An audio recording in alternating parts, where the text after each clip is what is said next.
I will say this about investing. Everything you do learn is cumulative. What I learned at 20 is useful.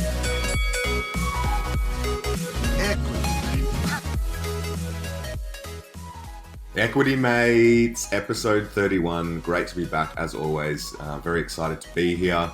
It's been another good weekend here up in Sydney. As always, I'm joined with my equity buddy, Ren. How are you going, bro? I'm very good, Bryce. It's been a pretty chilly weekend down here in Melbourne. But what better weekend to settle down inside with a cracking podcast? Exactly. And don't we have that episode for you? Yeah, very excited about this one. Yes, this one we've had in the pipeline for a while, and we were lucky to sit down with Wayne Swan last week and discuss about what themes and predictions are coming in 2018 from his point of view. He's just about to write, or he's probably finished an essay about what is to come in 2018 from an economic point of view. So we were lucky enough to go through a few of the things that he discussed. So for those that are unaware, Wayne Swan is an Australian politician. He was actually the Deputy Prime Minister of Australia and the Deputy Leader of the Labor Party from 2010 to 2013.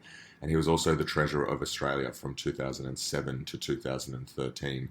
So he has a wealth of experience, and we were able to pick his brains about everything from the GFC in 2009 and how he handled that as the Treasurer of Australia, through to what we think, or what he thinks is going to come in 2018. So it was a very enjoyable conversation. Would you agree, Ren? Yeah, definitely. We should note that we tried to bait him into making a big prediction with our first question, and he shot it down straight away. So listen out for that. But no, listen to his take on some really interesting topics, from China to Bitcoin, from Australian housing to income inequality.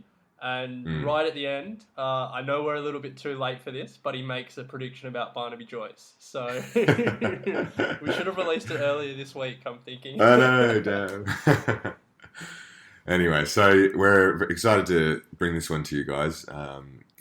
Before we get stuck in, do you want to mention anything else, Ren? Yeah, definitely. So the annual Warren Buffett letter to shareholders was released overnight. Huge. Yeah, and it's obviously a big deal for investors to read what the great man himself is thinking. So you don't have to find it yourselves. We're going to be including it as the first link in Thought Starters tomorrow morning. So if you're listening to this, make sure you sign up to Thought Starters. If you're listening to this and it's past Monday, you can check out old editions of Thought Starters at equitymates.com/thoughtstarters, where you can read Warren Buffett's 2017 letter and a lot of other interesting articles. And for those that are new to the show, Ren, welcome. And also, can you just give a brief rundown on what Thought Starters is? Yeah, so Thought Starters is a weekly email to your inbox of 5 interesting and thought-provoking articles that are loosely based on investing. So they're not always, going to be finance heavy. They're just going to be things that have taken our interest and things that we hope will get you thinking. Nice. And that comes out every Monday. Yeah, and you can get on it. You can sign up on our website, on our social media, just equitymates.com/thoughtstarters. See some old editions. If you like what you're reading, you can sign up on that page as well. Done. All right. Well, without any further ado, here is our interview with former Deputy Prime Minister of Australia and Australian Treasurer, Wayne Swan.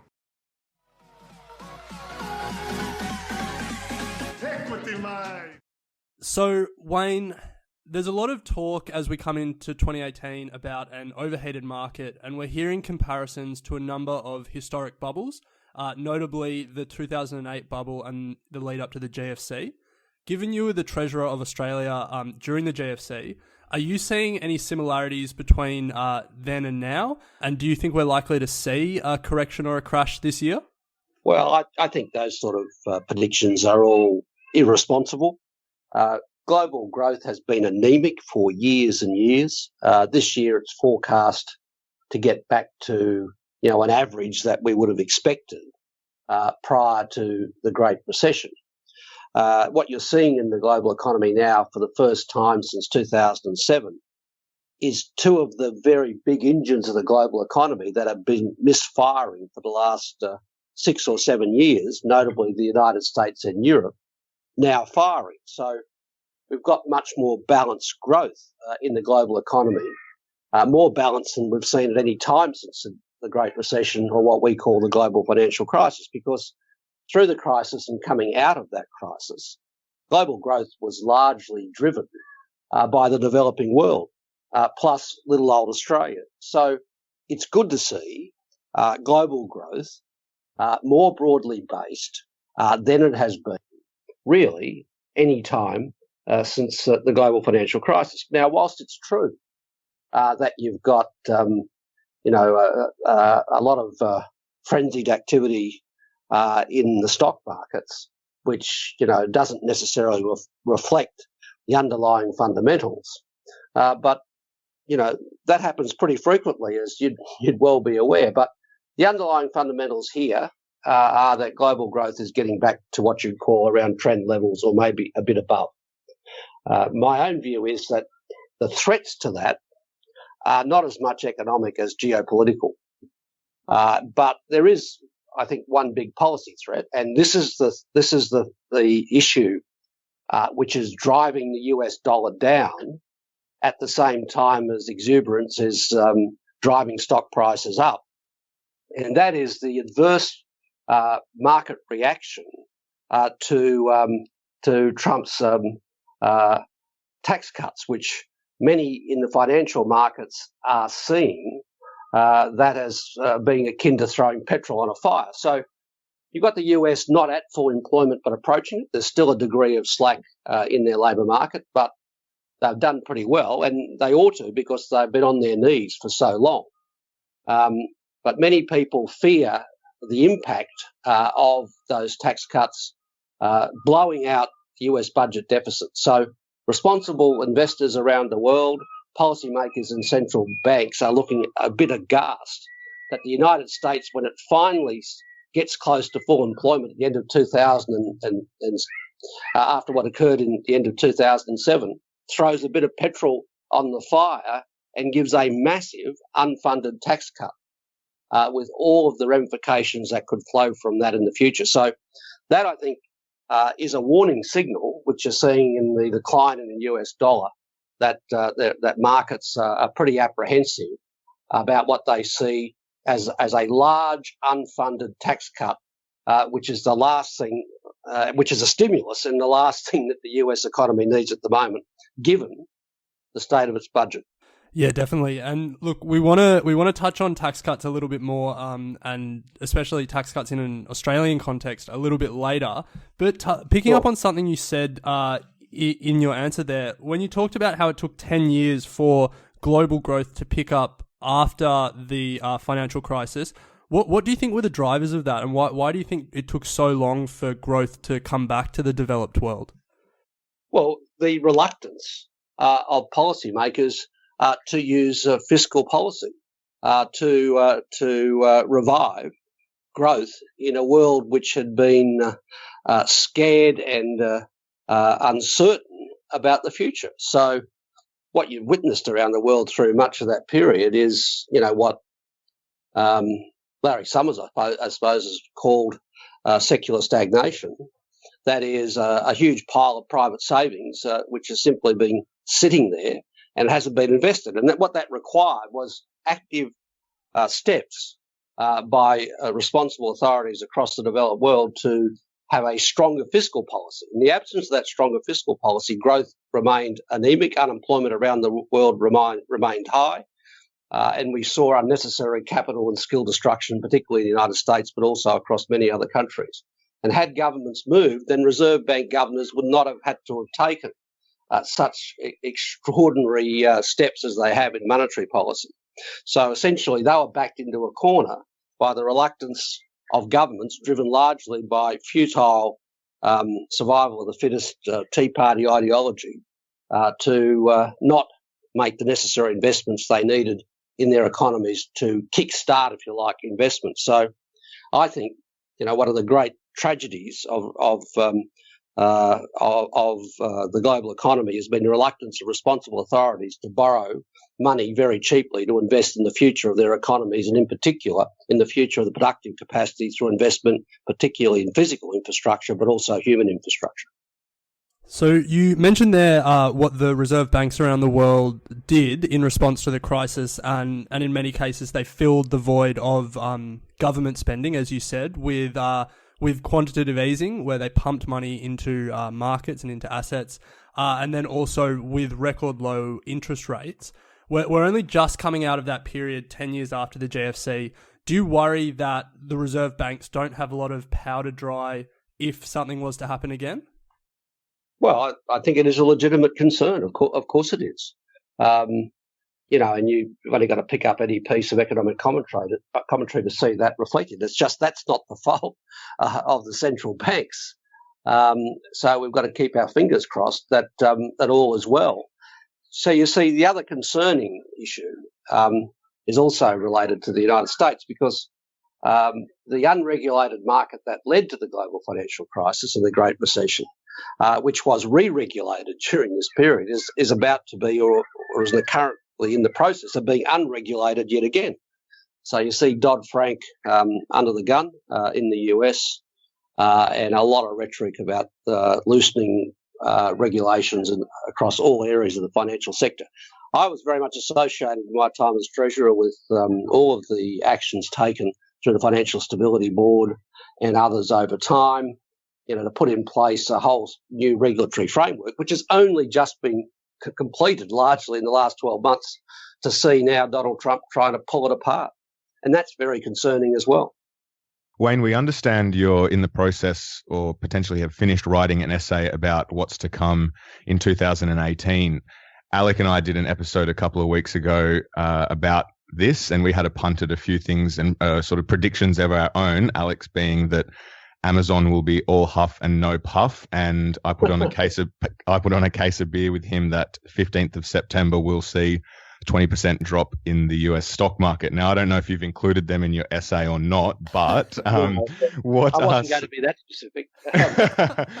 No. I would hope that on the 15th of September, which is the 10th anniversary of the collapse of Lehman Brothers, that we see a lot of studious reflection on what went wrong then, and stop starting to repeat the mistakes that actually caused it. I would agree.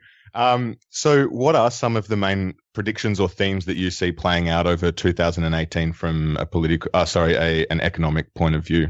Oh, I think it's now much more greatly appreciated around the world amongst policymakers, and increasingly so, whether you're dealing with, the Governor of the Bank of England, Christine Lagarde, from the IMF, or whether you're dealing increasingly with senior business leaders like Jeff Immelt from GE, or Larry Fink, who spoke out the other day, that unless we're serious with structural reforms that do something about the growing levels of and concentration of income and wealth in the hands of a few, then it's hard to see how the global economy is going to get ahead of steam. The issue in terms of global growth that most people focus on is, what's going to happen in China? And I think there is one thing that is different about China now than we've seen in recent years, and that is they are now, I think, quite serious about doing something in their financial system, and at the same time attending to excessive credit, bad loans, and so on. They're doing something much more serious about environmental pollution. The two things combined, and the Reserve Bank pointed to this in a statement of monetary policy, two things combined mean that growth in China isn't going to collapse, but will certainly probably be a little lower than it has been for some time. So that mighty engine of China, which has still drives, I think, up to about a third of global growth, will be attending to its long-term challenges much more seriously. Someone said to me, who I was talking to, and I spent a lot of time in China. I spent a lot of time with the current governor, who's been there for a while. A very good public servant, that this time it appears they're not going to kick the can down the road, and they are much more serious about dealing with their issues of bad debt, bad loans, and washing that out of the system. So that's one thing. The other thing is that the pattern that we've seen of an increasing concentration of wealth in the developed world and the hollowing out of the middle classes and the creation of vast armies of the working poor is now a pattern which is beginning to replicate itself in those that have been the beneficiaries of global growth over the last 30 years, namely the developing world, where millions of people at the bottom have been lifted out of poverty and middle classes have been created. But we're now starting to see in those countries the beginnings of a replication of the inequality that we've seen across the developed world. The economics of inequality are well known to everyone. I mean, if you provide a shrinking percentage of GDP to the people who actually do most of the consumption, well, the economics of that are pretty horrible for economic growth into the future. So I think two things stand out. China dealing with its challenges, which is good for everybody, and hopefully doing it in a way which is not disruptive to the enormous contribution they make to the global economy. But secondly, recognising the time has come for the developed world to deal with the poison of trickle-down economics and put in place a more balanced set of structural reform which will drive growth sustainably into the future. Mm. They're both big topics, and we definitely want to unpack both of them in a bit more detail. But to start with economic inequality, so you talked about the developed world needing to put in place structural reforms. Do you have any particular reforms in mind? And are there any countries that are doing particularly well that you think Australia and the rest of the developed world can model themselves on? Well, the rest of the world used to model themselves, used to look to Australia as having a good recipe for that, but we've started to ape their policies which deliver inequality. But look, there's two things that stand out amongst a whole series of structural reforms that are required to deal with growing inequality of income and wealth. First one is a return to progressive taxation and a rejection of regressive taxation, which has taken hold across the developed world. And putting some real progressive tax measures into the system so that you can drive the investment that's required in the public goods that make the economy go round. Secondly, doing something about the voice of labour and making sure that working people have got a degree of bargaining power. They're the two big ones that stand out, both of which won't work unless you have accompanying political reforms. And the political reforms that are needed to accompany that is doing something about the power of big money in democratic politics. Because if you don't do anything about the power of big money in democratic politics, you will continue to get Labor being squashed and tax systems made more regressive. Yeah, it's a really interesting question, and it's an argument that a lot of people make, and it's something that I'm very receptive to about the power of money in politics. What I haven't heard is a model of what would work in terms of, publicly funded elections or limiting spending, but then finding a way to not have, the super PACs that seem to emerge in America. What would your model look like? Well, there are very obvious things, some of which we already have here. First of all, one vote, one value, which doesn't exist in the United States. Secondly, compulsory voting, which doesn't exist in the United States. Thirdly, some real laws with teeth that control the power of big money and how it is spent in elections. I mean, and we've got to do a lot more here now. Our system worked for a while and constrained it. It doesn't do it to the extent it should. We've had public disclosure, but people are working their way around it. Britain's got some pretty effective laws about donations and spending in elections. But at the core of what's going wrong in the United States is the rampant gerrymanders that make the notion of one vote, one value laughable. That's a big in that country. Compulsory voting, I'm sure, is not going to be everybody's cup of tea, but it certainly draws your political system to the centre, whereas a voluntary system of voting pulls it to its edges, both left and right. And then campaign reform. But there are other big areas that are just and increasingly important. Media reform. They used to call the media the fourth estate for a very good reason. It was very powerful and it was seen as independent, and it was an effective transmission mechanism to tell fact from fiction.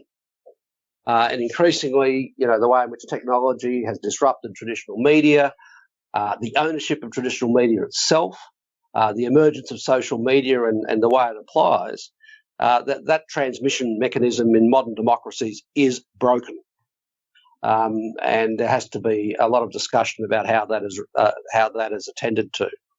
Do you think that's a case of government reform and government regulation being able to solve that problem, or do you think that's? Well, it's not all a question for government. Just as the economy is not a question just about government spending. I mean, I happen to think in this country, much of the challenges we've got in the economic system isn't a question necessarily of the size of government. It's a question of the ethics, morality, and operation of the private sector. Yeah. Okay. So turning to the second big theme that you raised, which was China. So obviously, prior to 2008, China bought a lot of our minerals, and that has seen Australia's mining boom take us through a pretty turbulent period in global economics. Do you worry that this internal reform that China is going through and the economic slowdown that might result, do you worry about the second order effects that will have on the Australian economy? Not especially. And by the way, China didn't take us through the global financial crisis. The mining boom that came along didn't really surface until the end of 2009, early 2010. It certainly, along with our stimulus and its tail, buttressed us from the real shakiness and tremors that were going through the global economy right through 2010, 2011, 2012, 2013. So it was certainly a valuable from that point of view. But the Australian economy is much bigger than mining. You wouldn't think it the way in which people talk about the economy, but we're a very big services economy. The 12th or 13th largest economy in the world. And it is true that China's a very big in our economy, but China's very big in everyone's economy. So yes, it's important for us, and yes, we're very lucky. We've got many of the high grade commodities that they need, and that puts the icing on the top for Australia. But it's not the be all and end all of our economy. They realise, like we realise, that the future of their economy lies in going up the value-added scale, lies in investing in their people and in technology. And it's how we manage that transition and how China manages that transition that's critical for all of the economies in our region. And I'm up talking in Indonesia next Monday, and the real question is, as China goes up the value-added scale, and where many of those lower skilled manufacturing operations go, how other countries in the region tap into an expanding services sector, all of those things are quite complex, and not just in a question of Australia-China. It's a question of China and the rest of the world, of which Australia is part. Wayne, another theme of 2018 that we have been discussing on the show is obviously the Australian housing market, and more specifically Sydney and Melbourne, and how there's a lot of commentary at the moment about the fact that it's quite overheated and we're starting to see a bit of reversal in prices. And with the potential for interest rate rises over the next 12 months and revelations about mortgage fraud and liar loans and those sorts of things, do you have a view on where the Australian market might be heading over the next 12 or 24 months? It desperately needs the reforms that we have argued for in the last election.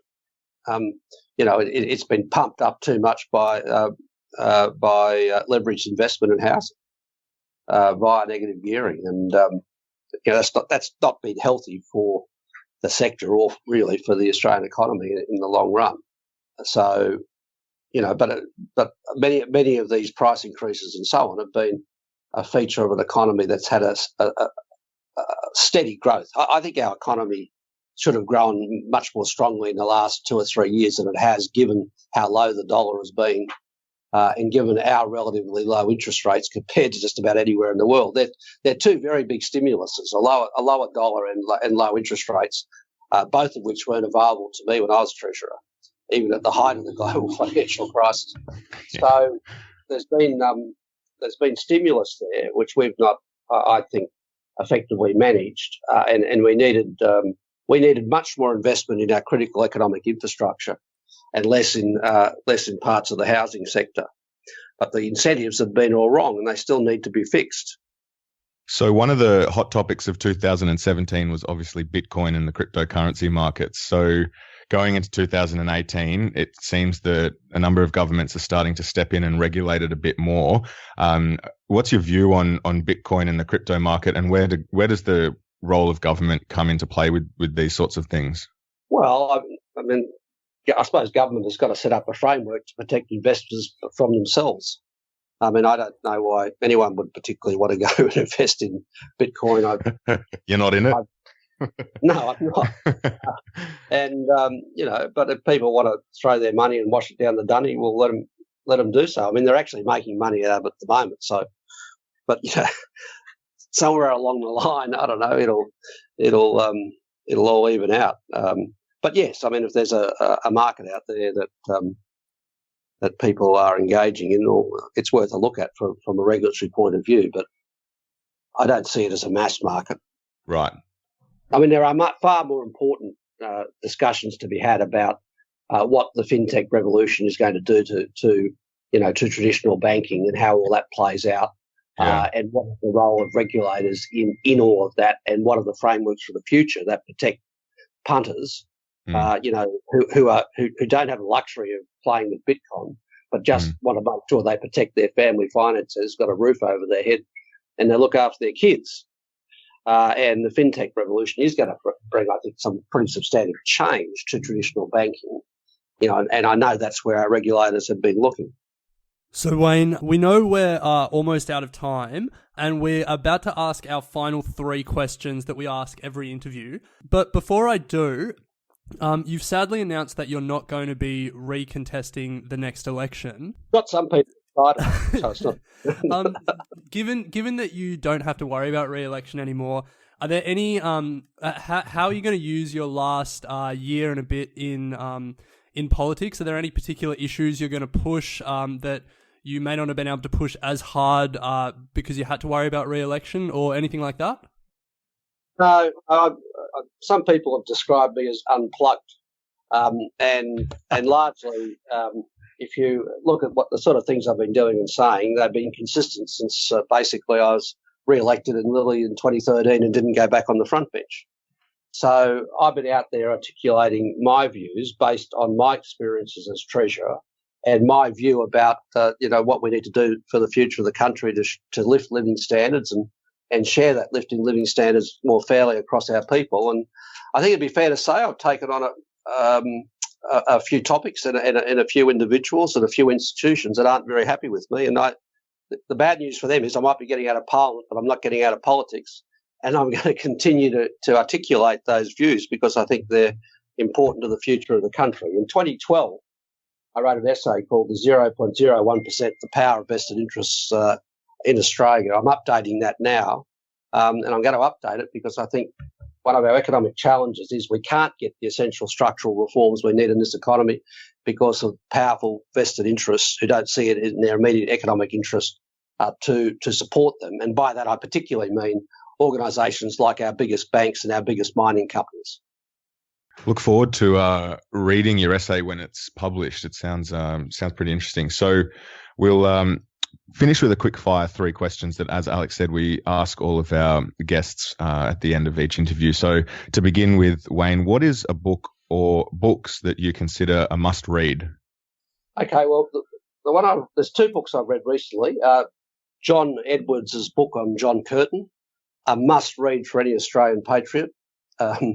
And the other one is a book by Nancy MacLean called Democracy in Chains, which explains how the radical trickle-down right took control of politics and power in the United States over a 50-year period. All right. So flowing into that, our next question is, what is your go-to source for information? Now, this is usually framed around, economics and investing. Do you have a particular source that you would encourage our listeners to start getting around, or what's your sort of source of information these days? I always read the Financial Times. That's my go-to on what's really happening in economics. Yeah. And one or two columnists in the Financial Review in Australia, but not its editorial. Yeah, right. But more broadly on economics, I read pretty widely. I get most of the reports. Shane Oliver, for example, I think is consistently good. There are many others. Stuff coming out of the CommBank. I mean, just about all the bank stuff that I read is pretty good. And I generally, it's a habit I had when I was treasurer, and I haven't given it up, but on a Friday or whenever they're putting their weekly thing out, I'll have a read. Westpac, Bill Evans. I mean, I read all that, or glance. I don't read it in the detail I used to, but I glance at a lot of that stuff. So I would say to people, it depends on one source. Yeah, right. Have a bit of a look around, and most of that stuff's readily available and easily accessible. And they've done it in bite-sized bits now, where you can pick it up and get a handle on it, and that's what I do. Yeah, I agree. Read widely. So to finish the final three, what's one piece of advice you would give to your younger self, and that could be anything? Yeah, I gave it. I said this the other day when I announced I was not running again. That was that I do regret that during the intense period of my treasurership, because basically it was consumed on first few years by the crisis, and then by internal challenges in our party while we were trying to do carbon pricing and a whole lot of huge reforms, that I didn't take more time out of that sort of fraught schedule just to exercise and to think more clearly about where we were. It was just such an intense period. So I think for anyone who's involved in very difficult challenges and very long work hours, which are absolutely unavoidable when you're in jobs like mine and many others, just make sure you carve out a bit more time for personal exercise and reflection than necessarily your diary might give you. I like that one. That's good. And that includes family time. So, Wayne, that brings us to the end of the interview. Now, just before you go, this interview has been about predictions for 2018, and I think we'd be remiss if we didn't finish by asking, what do you think 2018 holds for Barnaby Joyce? You don't have to answer that if you don't want to. The answer is not much. Yeah, right. Do you think he'll stay as Nationals leader? No. Wow. Yeah. We're looking forward to seeing how it all plays out. Yeah. But Wayne, thank you very much for coming on Equity Mates. We really appreciated your time and some of the wisdom that you've given us today about sort of what's to come 2018. We're looking forward to the release of your next essay, and all the best with life after politics. I'm told there is one. You'll have to let us know. But yeah, look, we really appreciate it. Good to talk. Equity Mates and the people appearing in this program may have positions in the companies mentioned. This is general advice only. Please speak to a financial professional to understand how it may pertain to your individual situation.